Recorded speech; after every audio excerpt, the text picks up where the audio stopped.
Bonjour les amis Sagittaires, bienvenue sur votre guidance. C'est pour le mois d'octobre 2023. Je suis un peu en retard, je m'en excuse. Pour les personnes qui voudraient une consultation privée, vous avez mon mail madamepimedium@gmail.com. Vous avez aussi le lien de mon site internet sur ma page de profil. Pour les personnes intéressées, eh bien n'hésitez pas à aller sur le site parce que j'ai pas tout le temps de répondre pour voir mes tarifs, ce que je propose, etc.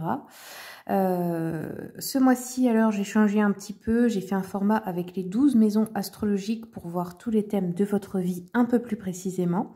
Donc, dites-moi si ça vous plaît, comment vous le ressentez, même si ça ne vous plaît pas.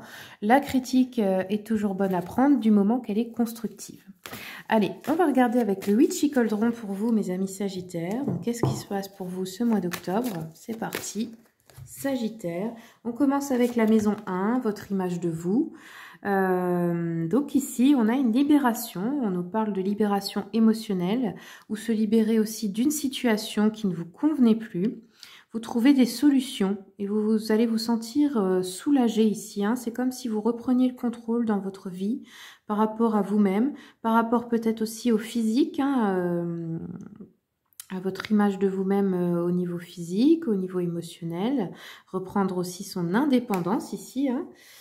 La maison 2, on nous parle des biens matériels, ici de l'alimentation, de la sécurité financière. Donc là, on a une peur qui va se dissiper, peut-être à propos du financier, du matériel. Une anxiété qui s'apaise, on me dit. Donc là, ben oui, ok, bonne nouvelle aussi, avec la lune inversée. Ensuite, l'environnement proche, qu'est-ce qu'on a ? Ah, la justice. Donc là, on pourrait avoir des personnes aussi qui attendaient une décision juridique, qui attendaient un retour de justice divine aussi au niveau karmique. On nous dit que là, il y a quelque chose qui se règle. Alors, c'est peut-être par rapport à des choses que vous avez vécues dans votre enfance, peut-être par rapport à vos enfants, peut-être aussi que vous êtes une personne d'autorité qui enseignait quelque chose. On nous dit que là, ben, vous allez faire preuve d'honnêteté, d'intégrité. On a les causes et les effets et les leçons de vie là qui arrivent ce mois-ci par rapport à quelque chose de l'enfance. Donc peut-être aussi une leçon importante, un karma qui se règle enfin. La maison 4, la maison des cancers, c'est la maison du foyer, de la famille, des racines, de l'immobilier aussi. Donc là, on nous parle avec une reine d'épée inversée de commérage, de mensonges malveillants. De préjugés, d'une personne qui rabaisse beaucoup les gens, à qui on ne peut pas faire confiance, ce serait plutôt une femme du coup. Alors je pense de votre famille, de votre entourage proche, là c'est dans le foyer, donc les racines des lignées familiales. Ok, donc là c'est quelque chose qui peut peut-être vous mettre insécure, ça peut être une maman, une belle-mère, une grand-mère, on ne sait pas, une tante, peu importe, une sœur, pourquoi pas. Ensuite, la maison 5... Hop, les réalisations, la maison du lion. Bon, là, vous avez du succès, vous avez le monde. Donc, le monde de grandes réalisations à venir, de grandes réussites. Ça peut être aussi en amour, ça peut être à propos de vos enfants aussi. On a de l'accomplissement, là. On peut avoir un voyage pour certaines personnes, un achèvement. Là, il y a un sentiment de réussite, de plénitude qui est important. Ok. Maison 6, votre vocation, votre routine quotidienne, votre santé. Alors, bon, ici, on a une douleur qui se libère. Donc, elle peut être physique au niveau de la santé, elle peut être émotionnelle. De toute façon, c'est lié. On a une dépression que vous allez surmonter ici ou un pardon que vous allez réussir à accorder. Sachez que le pardon nous libère, toujours. Donc là, oui, on a une libération pour vous. Au niveau de la santé, je pense que ça va être quelque chose de très bénéfique ce mois-ci. La maison 7, le couple, les contrats, les associations, les projets. Ah, ici on nous parle encore une fois de problèmes d'enfance. Alors ça pourrait ressortir dans un couple, ça pourrait poser problème. On nous parle de personnes qui ont pu subir des abus sexuels, des mauvais traitements. On nous parle aussi d'un rêve qui se brise, donc ça peut être un contrat qui se termine, que ce soit dans un couple ou dans une association professionnelle.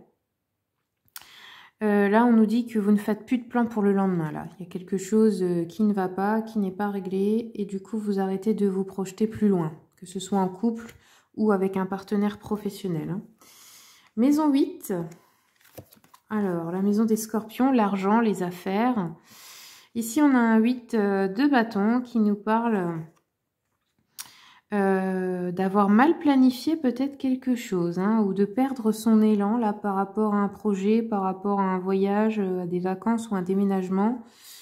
Ouais, là, il y a une perte d'élan, il y a un ralentissement. La maison 9, la spiritualité, les voyages, la quête de sens. Alors là, on nous parle d'un nouveau départ financier, donc ça pourrait être aussi reprendre des études pour certaines personnes, chercher un sens, chercher un nouveau travail qui se présente là, mais quelque chose qui a plus de sens pour vous dans la vie. On pourrait aussi nous parler d'une nouvelle entreprise, d'investir dans, je sais pas, des actions, des choses comme ça. Faire des économies ici, hein. Ok. Bon, il y a une notion de prospérité, donc ça, c'est une bonne chose. La maison 10, votre carrière professionnelle, votre statut social, votre vie publique. Donc là, on nous dit il y a une mauvaise utilisation de l'intuition. Il ne faut pas agir sur la base de vos préjugés ici. Il faut agir avec le cœur. Donc, que ce soit dans la vie professionnelle, et attention parce qu'on peut nous parler aussi de personnes, peut-être qu'en fait vous vous servez de votre intuition pour manipuler les autres au travail et c'est pas une bonne chose parce que c'est pour vous aussi que c'est mauvais.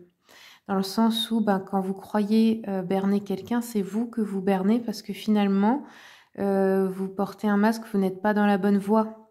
Obtenir quelque chose par la manipulation n'est jamais profitable, c'est ce qu'on vous dit ici, hein. La maison 11, réseau social, amis. Alors ici, on a une discorde, une séparation avec quelqu'un de votre entourage proche, amical peut-être. On nous parle d'incompatibilité aussi pour certains couples ou d'inégalité dans des relations, là. Ok. La maison 12, celle des poissons, la santé mentale. Alors, qu'est-ce qu'on nous dit? Encore une fois, hein, commérage, méchanceté, manque de vie sociale pour vous, hein. Attention, c'est important, hein, la vie sociale, amis Sagittaire.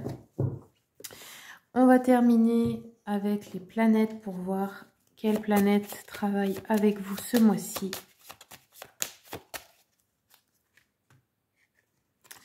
Nous avons la lune noire. En plus, je crois que si vous écoutez l'astrologie, la lune noire en ce moment commence, je crois, au mois de fin septembre. Elle a commencé et elle va être là jusqu'en 2024.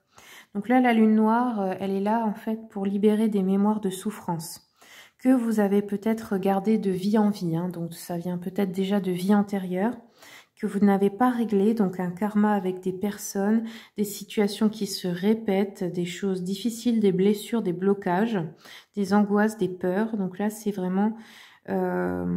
c'est en ce moment, en fait, ce qu'on va vous dire là, c'est que tant que vous ne libérez pas, que vous ne pardonnez pas, que vous ne guérissez pas ces choses, vous n'avancerez pas. En tout cas, pas dans la bonne direction. Donc là, on a des émotions négatives à transmuter, hein, pour vous. Voilà les amis Sagittaires, c'est tout ce que j'ai pour vous. Merci beaucoup pour votre écoute. Si vous voulez soutenir mon travail, vous pouvez commenter, partager, liker, vous abonner. Puis je vous souhaite un très bon mois d'octobre.